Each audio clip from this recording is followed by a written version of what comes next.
It was a cold and ominous night, and all of the tugs were working hard. Captain Star and Captain Zero told their tugs to all do something. And 10 cents, you're needed up at Lucky's yacht. Yeah, sure thing. Zod and Big Mac, you two will work together. Where do we have to? Yeah, he didn't want to. Yeah, never do I. You will do as you are told. May not be clear. Shall we get this over with? With pleasure. The two were working nice.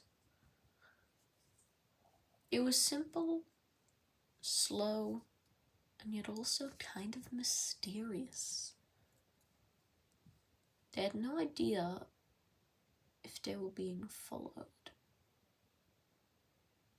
OJ tells a lot of old stories, which Big Mac foolishly believes. Zod himself is pretty foolish, so he'll believe anything ghostly as well. It was a misty fog that night. The two were coming back from their work, and were glad it was over and glad they could be away from each other.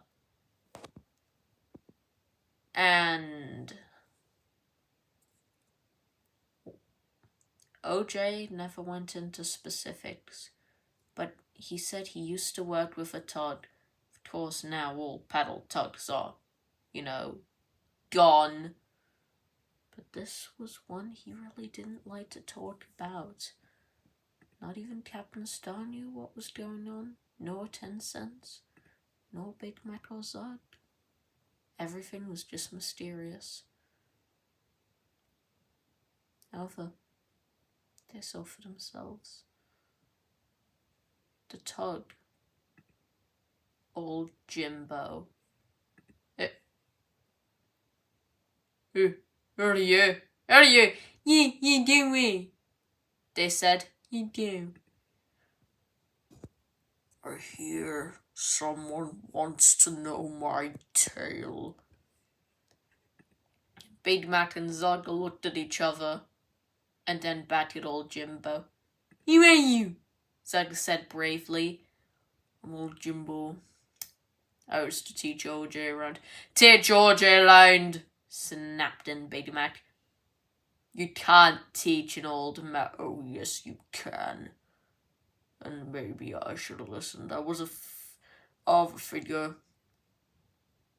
But let's say, don't play with fire. Big Mac and Zod looked at each other. They were both in fear. Big Mac started away, pushing Zod with him. Youngsters, said Old Jimbo. By the time they were back, it was dark. Captain Star was gone. Zod went back to the Zero dock. The two still wonder what happened to Old Jimbo. Captain Star doesn't know, nor does 10 cents. OJ won't tell them. Maybe you lot have to decide.